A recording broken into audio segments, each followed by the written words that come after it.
Welcome to fast academy. और आज आप देख रहे हैं HTML की क्लास 4।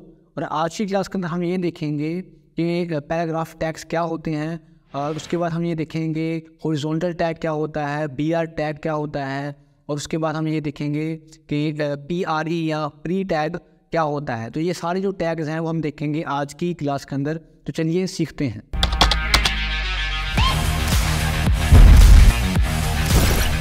अब मैं क्या करता हूँ कि मैं हमारा जो ये वाला कोड था साइड क्लास वाला, इसको कॉपी कर लेता हूँ। और मैं कॉपी किया, यहाँ पर आया, मैंने इसको कंट्रोल V के साथ पेस्ट कर दिया। अब मुझे यहाँ से क्या नहीं चाहिए, मुझे ये वाला नहीं चाहिए। और यहाँ पर मैं कह देता हूँ कि ये हमारी 4th क्लास। ऑलराइट, तो आज की क्लास में हमें देखना है पैराग्राफ टैग को। तो पैराग्राफ टैग क्या होता है वो हम पहले देख चुके हैं, लेकिन फिर भी मैं आपको एक बार दोबारा बता देता हूँ। तो पैराग्राफ टैग के लिए आप देखेंगे P टैग को, उसके लिए एंगल ब्रैकेट लगाएं, P लिखें और एंगल ब्रैकेट को आप कर दें क्लोज। तो जैसे आप क्लोज करेंगे तो आपका स्टार्ट टाइम बन गया और एंड टाइम बन गया। तो आप ये भी कर सकते हैं, लेकिन मैं टाइम बचाने के लिए क्या करूँगा, मैं सिर्फ यहाँ पर लिख दूँगा P। तो P लिखने के बाद मैं कर दूँगा इंटर। तो हमारा जो टैग है वो ऑटोमेटिक बन चुका है। अब इसके अंदर मैं जो भी लिखूंगा वो होगा हमारा पैराग्राफ। तो मैं यहाँ फॉर एग्जांपल लिख देता हूँ, बाकी मैं क्यों लिखता हूँ, मैं जाता हूँ लॉरेल इप्सम पर। यहाँ से मैं ये इस बार ये वाला कॉपी करते हैं, ये काफ़ी ज़्यादा है, थोड़ा सा इसको यहाँ तक कॉपी किया, यहाँ लाया, यहाँ मैंने इसको पेस्ट करना है। अगर आपने कंट्रोल V कर दे कीबोर्ड के साथ, नहीं तो यहाँ पर ये कर दें। यहाँ पर आ चुका है। इसका जो इलाज है वो आपको पता है कि आपने इसको ऐसे करना है या आपने इसको Alt Z के साथ ऐसे कर लेना है। ऑलराइट, अब ये है हमारा पैराग्राफ। अब इसको हम सेव करते हैं। सेव आप करें कंट्रोल S के साथ। मैं आपको ये कहना चाहूँगा कि आपको कीबोर्ड के जो शॉर्टकट हैं वो आपको याद होने चाहिए, जैसे मुझे याद हैं, ताकि आपका टाइम सेव हो सके। मैंने इसको सेव कर दिया। मैं आया हमारा उस फोल्डर के अंदर जहाँ पे हमने इसको सेव किया था, हमने सेव यहाँ किया था, ये लिखा है photo.html। मैंने इसके ऊपर किया डबल क्लिक और ये जी हमारा ओपन हो चुका है। ये देखें, ये है हमारा पैराग्राफ टैग। अब हम क्या देखेंगे वो अब मैं आपको बताता हूँ। अब आप यहाँ पर ये देखें कि फॉर एग्जांपल मैं चाहता हूँ कि ये जो हमारा पैराग्राफ है इसका यहाँ से लेकर यहाँ तक जो टेक्स्ट है वो तो शो हो हमारी फर्स्ट लाइन के ऊपर, लेकिन यहाँ से वो शो होना चाहिए हमारी इस वाली लाइन के ऊपर कुछ ऐसे करके। जैसे मैं चाहता हूँ कि हमारी जो वेबसाइट है उसके ऊपर वो ये कुछ ऐसा शो हो, ये वाला जो टेक्स्ट है वो नीचे शो हो और ये वाला जो टेक्स्ट है हमारा वो शो हो ऊपर, जैसे अभी यहाँ पर आपको शो हो रहा है। लेकिन ठीक है, अब मैंने यहाँ पर इसको लिख दिया। मैं यहाँ पर इसको सेव करता हूँ या मैं कंट्रोल S करता हूँ। मैं यहाँ पर जाता हूँ वापस जहाँ पर हमने इसको सेव किया था। मैंने यहाँ पर किया इसको रिफ्रेश। तो अब मुझे आप ये बताएं कि क्या यहाँ पर भी ये वाला जो हमारा टेक्स्ट है इस लाइन के ऊपर आएगा कि नहीं आएगा। तो सोचें, तो अभी देखते हैं कि आएगा कि नहीं आएगा। मेरे ख्याल से तो नहीं आएगा। अब देख लेते हैं। मैंने इसको रिफ्रेश किया, नहीं आया। अब आप सोच रहे होंगे कि क्यों नहीं आया सर, आपने तो बताया था कि जो भी हम यहाँ पर लिखेंगे वो यहाँ पर शो होगा। तो मैंने आपको ये बताया था कि जो भी आप यहाँ पर लिखेंगे, मतलब VS कोड में लिखेंगे, वो आपको वेब ब्राउज़र पे शो होगा। लेकिन मैंने आपको ये नहीं बताया था कि आप जैसे भी यहाँ पर लिखेंगे वो आपको वैसा ही यहाँ पर शो होगा। अब यहाँ पर क्या है, यहाँ पर ये है कि जब भी आप यहाँ पर जितनी मर्जी स्पेसिस दे दें, जैसे मैंने यहाँ इंटर किया, ठीक है, और मैंने फॉर एग्जाम्पल इसको मैंने कर दिया यहाँ से इंटर। अब यहाँ पर तो मैंने इसको ऐसे कर दिया है, लेकिन वेब ब्राउज़र के ऊपर में ऐसे शो नहीं होगा। मैं इसको सेव करता हूँ कंट्रोल S के साथ। मैं यहाँ पर गया, मैंने इसको किया रिफ्रेश, ये वैसे का वैसा ही है। तो इसका क्या इलाज है? इसके 2 इलाज हैं जो मैं आपको आज की क्लास के अंदर बताऊंगा। तो सबसे पहले हम देखेंगे पहला इलाज। पहला जो इसका इलाज है मुझे है कि फॉर एग्जांपल आप चाहते हैं कि ये वाला जो टेक्स्ट है वो आना चाहिए न्यू लाइन के ऊपर, यहाँ से स्टार्ट होना चाहिए। यहाँ से आप क्या करेंगे कि आप इसको यहाँ से करेंगे इंटर, और यहाँ पर आपको लिखने की इसको ज़रूरत नहीं है, क्योंकि जब आप इसको यहाँ पर लिखेंगे, आप इसको यहाँ लिखें या आप इसको यहाँ लिखें, आपको वेब ब्राउज़र के ऊपर इसने ऐसे ही शो होना है। तो आपने करना क्या है, इसके लिए आपने यूज़ करना है एक टैग को। तो वो टैग क्या है, उस टैग का नाम है ब्रेक टैग। ब्रेक, तो वो जैसे नाम से शो हो रहा है कि वो ब्रेक कर देगा, वो तोड़ देगा। तो अब ब्रेक टैग को कैसे लिखेंगे? ब्रेक टैग को लिखा जाता है BR के साथ। तो उसके लिए आपने क्या करना है, तो फॉर एग्जांपल आप चाहते हैं कि यहाँ से, मतलब इसके बाद से जो भी आगे टेक्स्ट हो वो आना चाहिए न्यू लाइन के ऊपर। इसके बाद से जो भी इसके बाद टेक्स्ट है वो सारा का सारा न्यू लाइन पर आना चाहिए, मतलब ये वाला सारा टेक्स्ट न्यू लाइन के ऊपर आना चाहिए, यहाँ पर होना नहीं चाहिए। तो उसके लिए आप क्या करेंगे, आप इस लाइन के बाद या जिस लाइन के बाद आप न्यू लाइन पे चाहते हैं उस लाइन के बाद आप यहाँ पे लिखेंगे BR टैग। कैसे लिखेंगे, आपने लिखना है स्टार्ट एंगल ब्रैकेट BR और एंगल ब्रैकेट क्लोज। यहाँ इसका जो शॉर्टकट है वो मैंने आपको पहले बताया हुआ है एक, यहाँ सिर्फ आपने सिर्फ टैग का नाम लिखना है। मैंने यहाँ लिखा BR, मैंने BR लिख के इंटर किया तो ये टैग बन गया है। अब यहाँ पर आप सोच रहे होंगे कि सर आपने तो बताया था कि एक होता है स्टार्ट टैग और एक होता है एंड टैग, तो इसका तो सिर्फ स्टार्ट ही है, इसका एंड कहाँ है? तो वो मैं आपको बताता हूँ, लेकिन उससे पहले मैं आपको ये बताता हूँ कि क्या हमारा काम हुआ है कि नहीं हुआ है जो हम करना चाहते थे। तो पहले मैं इसको सेव करता हूँ। तो अगर आपने सेव नहीं किया और सेव किए बगैर आप यहाँ पर आके देखेंगे तो आपको कोई फ़र्क नहीं दिखेगा। तो आपने सबसे पहले इसको सेव करना है। तो मैंने सेव कर लिया।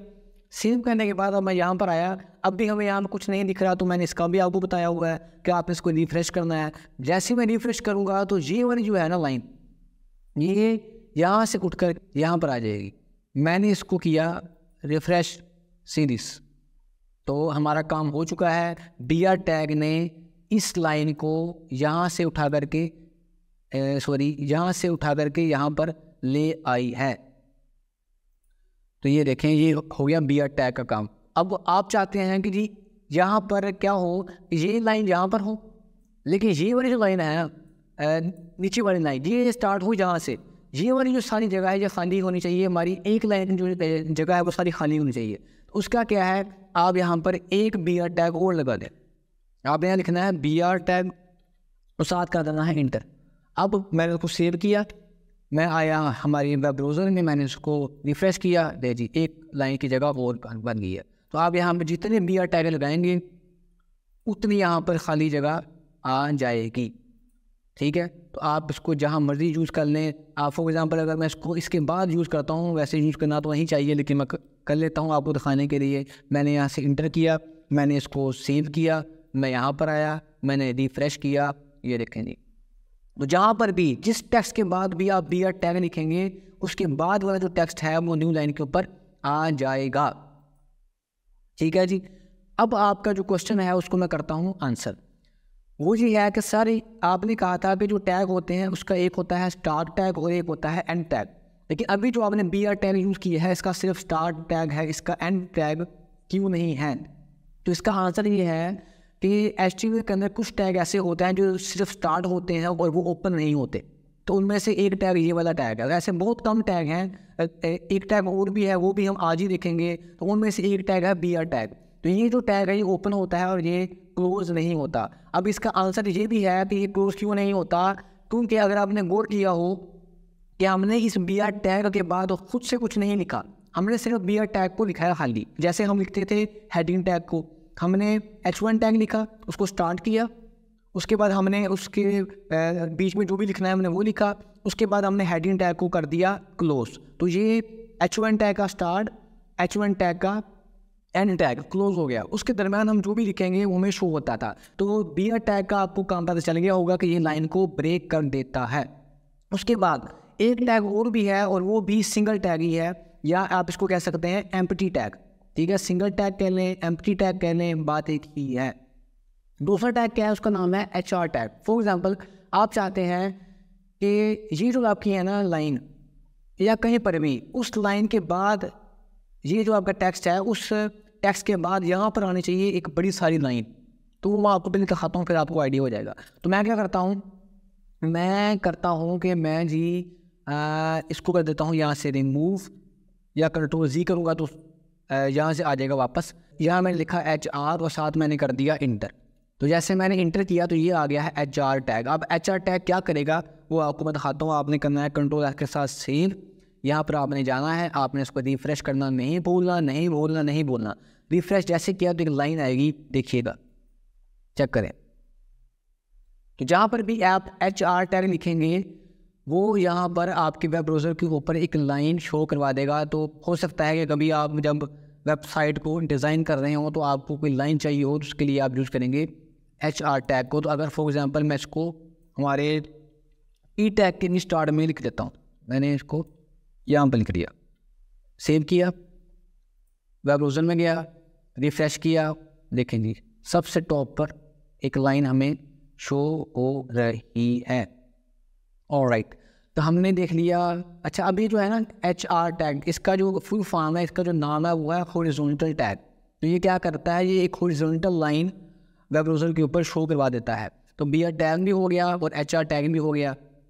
अब सबसे अहम बात और सबसे लास्ट बात जो हमने आज की क्लास के अंदर देखनी है, उसके लिए मैं क्या करता हूँ, मैं एक और PR टैग लेता हूँ। मैंने लिखा यहाँ पर P, ये आ गया, मैंने इसको किया इंटर, और इसके दरमियान मैं कुछ टेक्स्ट ले लेता हूँ। मैं गया हमारे लोरम इप्सम पर, अब तो ये आपको वेबसाइट का पता होना चाहिए। यहाँ से मैंने इसको किया पेस्ट, ये है हमारा पैराग्राफ। तो मैं आपको भी करूँगा सजेस्ट कि आप ना जो भी टैग है उसको साथ वो आप ऐसे लिखा करें, स्टार्ट टैग, एंड टैग, और जो लिख रहा है उसको आप यहाँ लिखें, ज़रा खूबसूरत लगता है। इसको बोलते हैं कोड इंडेंटेशन, इसके ऊपर भी कभी हम बात करेंगे, ठीक है जी। अब मैं क्या चाहता हूँ, मैं चाहता हूँ कि यहाँ पे थोड़ी स्पेस होनी चाहिए। यहाँ से मैं क्यों चाहता हूँ उसका मुझे भी नहीं पता, लेकिन कोई बात नहीं, यहाँ से थोड़ी स्पेस होनी चाहिए, यहाँ से भी थोड़ी स्पेस होनी चाहिए, यहाँ भी थोड़ी स्पेस होनी चाहिए। क्यों होनी चाहिए नहीं पता, ठीक है, हो सकता है हमें कभी फ्यूचर में इसकी कोई ज़रूरत, लेकिन अभी मैं आपको समझा रहा हूँ कि क्या फ़र्क पड़ेगा। यहाँ से स्पेस होनी चाहिए, यहाँ से कुछ ज़्यादा स्पेस होनी चाहिए, और यहाँ से भी इसके बाद भी कुछ स्पेस होनी चाहिए। तो फ़िलहाल के लिए मैं इसकी ज़रूरत नहीं है, इसको मैं कर देता हूँ कमेंट। तो कमेंट कैसे करते हैं वो आपको पता है, Ctrl// तो ये हमारा सारा का सारा टेक्स्ट कमेंट हो चुका है। मैं नहीं चाहता कि ये शो हो, क्योंकि अभी हम इसके ऊपर बात कर रहे हैं, ठीक है जी। अब मैं इसको सेव करता हूँ। अब आप मुझे बताएंगे जब मैं यहाँ पर जाके रिफ्रेश करूँगा तो क्या हमें ये जो सारा पैराग्राफ टैग है ये स्पेसिस के साथ शो होगा या नहीं होगा, सोच लें। तो देखते हैं कि शो होगा कि नहीं होगा। तो मेरा जो आंसर है वो आपको मैं पहले बता रहा था कि आप कहें सर आपको भी नहीं पता था, ठीक है, मुझे पता है। तो ये हमें स्पेसिस के बगैर शो होगा, ठीक है। अब यहाँ पर तो हमें स्पेसिस शो हो रही हैं, लेकिन वेब ब्राउज़र के ऊपर कोई स्पेस शो नहीं होगी। तो देखते हैं, मैंने सेव कर लिया इसको, मैं गया वेब ब्राउज़र में, मैंने इसको किया रिफ्रेश, देखें कोई स्पेस नहीं है। तो स्पेस क्यों नहीं है ये मैंने आपको पहले ही बताया था कि आप नेक्स्ट लाइन पे चले जाएं, आप कुछ भी कर लें वो आपको यहाँ पर तो शो होगा, लेकिन यहाँ पर शो नहीं होगा, वैसे का जो इफेक्ट है वो यहाँ पर नहीं आएगा। तो इसका क्या सोल्यूशन है, ठीक है, क्योंकि हम अब बार बार BR टैग को यूज़ नहीं कर सकते, और वैसे में जो BR टैग होता है वो न्यू लाइन के ऊपर लेके आता है। लेकिन मैं चाहता हूँ कि इस टेक्स्ट, ये जो लिखा है वर्ड और इस वर्ड के दरमियान थोड़ी सी स्पेस होनी चाहिए, ठीक है। ये स्पेस का एक और टैग भी होता है, वो भी हम देखेंगे, लेकिन फिलहाल मैं आपको ये बता रहा हूँ कि अगर आप चाहते हैं ना, या फॉर एग्जांपल अगर मैं इसको कर देता हूँ डिलीट, या इसको मैं कर देता हूँ कमेंट, मैं यहाँ पर आया, मैंने लिखा एक और P टैग, और यहाँ मैंने लिखा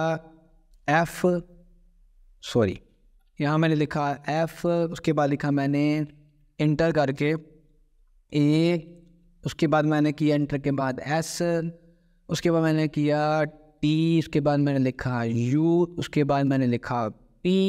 ये मैं ना बस वैसे ही कर रहा हूँ डिज़ाइनिंग आपको समझाने के लिए। तो मैंने इसको यहाँ से ले गया, ये जो मैं इसको स्पेस दे रहा हूँ ये आप कीबोर्ड के ऊपर होता है टैब की, वहाँ से दे सकते हैं। अब मैं चाहता हूँ कि वेब ब्राउज़र के ऊपर ये जो हमारा है ना फास्टअप, ये कुछ ऐसे शो होना चाहिए, ठीक है, लेकिन ये ऐसे शो नहीं होगा। तो इसका जो इलाज है वो मैं आपको बताता हूँ कि ये शो होगा और कैसे होगा। तो उससे पहले मैं दिखाता हूँ कि ये भी हमें फास्टअप कैसे दिखेगा। मैंने इसको रिफ्रेश किया, ये है जी हमारा फास्टअप, लेकिन हमने यहाँ तो ऐसे लिखा है, यहाँ तो हमने ऐसे लिखा है, लेकिन हमें यहाँ पर ये कैसे शो हो रहा है। अब आप चाहते हैं कि भाई जो हमारा टेक्स्ट है वो ऐसे शो होना चाहिए, तो उसका इलाज मैं आपको बता देता हूँ। आपने P टैग को यूज़ नहीं करना, उसकी जगह आपने यूज़ करना है प्री टैग को, PRE, ये देखें PRE, यहाँ भी लिखें आप PRE, ये एक टैग बन गया, ठीक है। प्री टैग ये हो रहा है यहाँ से ओपन, ये हो रहा है यहाँ से क्लोज। आप चाहें तो आप इसको डायरेक्ट भी PRE के साथ लिख सकते हैं। मैंने इसको किया Ctrl+S के साथ सेव, मैं यहाँ पर गया, मैंने इसको किया रिफ्रेश, मैजिक हो गया ना, चेक करें तो ये बिल्कुल वैसे ही शो होगा कि जैसे हमने यहाँ पर किया था। तो आज की क्लास में हमने देखा प्री टैग क्या होता है, पैराग्राफ टैग क्या होता है, फिर हमने देखा कि BR टैग क्या होता है, HR टैग क्या होता है। तो आज हमने जो भी किया है, अब आपका वही काम है जो मैंने आपको पहले बताया हुआ है कि आपने मेरे हर क्लास को देखने के बाद उसको प्रैक्टिकली इंप्लीमेंट करके देखना है, क्योंकि अगर आप प्रैक्टिकली इंप्लीमेंट करके नहीं देखेंगे, VS कोड के ऊपर अपने हाथों से कोड नहीं लिखेंगे, तो आपका इस कोर्स को फॉलो करने का कोई फ़ायदा नहीं है। ठीक है जी। अब आपने करना क्या है कि आपने जाना है VS कोड के ऊपर, इस कोड को इम्प्लीमेंट करना है, अच्छी तरह समझना है। उसके बाद आकर आपने जो क्लास 5 होगी, उसके बाद आपने इसको आके देखना है क्लास 5 को। उससे पहले मैंने आपको जो पढ़ाया है आपने उसको प्रैक्टिकली इम्प्लीमेंट करके देखना है। जब ही आपको समझ आएगी, जब ही आप एक अच्छे वेब डेवलपर बन पाएंगे। तो आज के लिए इतना ही, अपना ख्याल रखिएगा और अपने इस चैनल का भी मिलते हैं HTML की क्लास 5 में। HTML की प्रीवियस क्लास देखने के लिए लेफ़्ट वाली वीडियो पर क्लिक करें और HTML की नेक्स्ट क्लास देखने के लिए राइट वाली वीडियो पर क्लिक करें।